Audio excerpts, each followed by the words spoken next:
And today we're going to be taking a look at the leg press. We're going to keep this video short and sweet and to the point here. So basically, when people do the leg press, there's a lot of things that you can actually do wrong.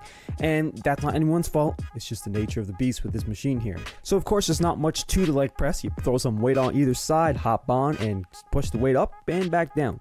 But what you might not know is you should not, and I repeat, not be lowering your knees like this.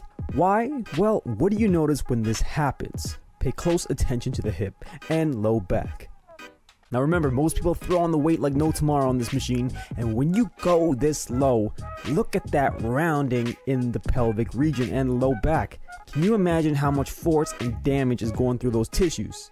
So, how low should you be going on the leg press? My suggestion would be stop at 90 degrees.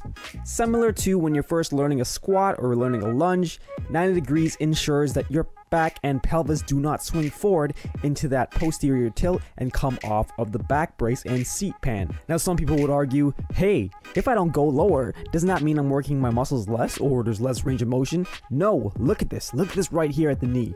Pay attention to how the angle of the knee joint changes at this point and at this point. There's relatively no difference there, meaning that you're working the quadriceps and hamstrings almost equivalently to letting your legs go all the way to your chest. So bottom line is, you don't need to be squishing the heck out of yourself with this weight on the leg press in order to get an actual efficient workout in.